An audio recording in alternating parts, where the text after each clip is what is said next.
بسم اللہ الرحمن الرحیم۔ سوال یہ ہے کہ روزے کی حالت کے اندر اگر احتلام ہو جائے تو کیا روزہ ٹوٹ جاتا ہے؟ تو یاد رکھیں کہ یہ نیند کی حالت میں ایسا واقع ہونا، احتلام ہو جانا، چونکہ یہ نیند کے ساتھ جو ہے ریلیٹڈ ہے تو اس سے روزہ نہیں ٹوٹتا۔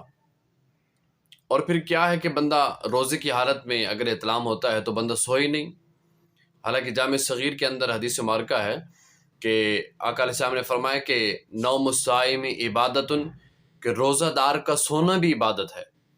تو ہاں، اگر کسی کو یہ عارضہ بار بار جو ہے یہ لاحق ہوتا ہے تو اس حالت کے اندر جو ہے وہ بندہ کچھ جو ہے اجتناب کر لے کہ سونے کا ٹائم ٹیبل بنا لے یا اس کے اندر تھوڑا سوئے تاکہ اس کو بار بار یہ تکلیف جو ہے یہ نہ اٹھانی پڑے۔ دوسرا یہ ہے کہ روزے کی حالت میں احتلام ہو جائے تو روزہ نہیں ٹوٹتا۔ اور پھر کچھ حضرات جو ہیں وہ کہتے ہیں کہ روزہ کی حالت میں احتلام ہوا تو غسل کرنا ہے۔ اب غسل کرنا ہے تو کیا اس کا طریقہ کار ہوگا؟ کیونکہ کلی کرنا، اور جب کلی کرتے ہیں تو حلق تک جو ہے پانی پہنچانا یہ ضروری ہوتا ہے، اور ناک میں جب پانی ڈالتے ہیں تو ناک میں پانی نرم ہڈی تک پہنچانا یہ ضروری ہوتا ہے۔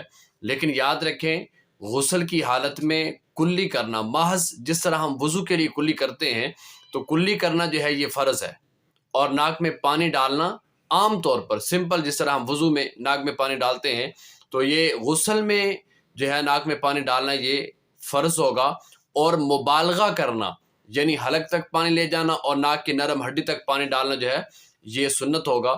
تو روزے کی حالت کے اندر ہم سمپل کلی کریں گے اور ناک میں پانی ڈالیں گے اور پورے جسم پر پانی بہا لیں گے، چونکہ اگر ہم غرارہ کرتے ہیں اور آگے تک پانی حلق تک لے جاتے ہیں یا ناک کی نرم ہڈی تک پانی لے جاتے ہیں تو پانی جو ہے نا آگے حلق میں جانے کا خدشہ ہوتا ہے، روزہ جو ہے ٹوٹنے کا خطرہ ہوتا ہے۔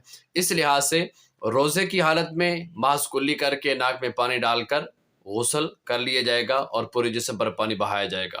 اور پھر کچھ حضرات کہتے ہیں کہ جب روزہ جو ہے نا وہ افطار ہو جائے، افطار کر کے تو پھر جو ہے کلی ایسے طریقے سے کی جائے کہ حلق تک پانی پہنچ جائے اور ناک میں پانی نرم ہڈی تک پہنچایا جائے۔ تو یاد رکھیں یہ عوامی مسئلہ ہے، یہ شرعی مسئلہ نہیں ہے، کوئی ضروری نہیں ہے۔ آپ سمپل طور پر کلی کریں، ناک میں پانی ڈالیں اور جو ہے پورے بدن پر پانی بہائیں تو آپ کا غسل جو ہے وہ ہو جائے۔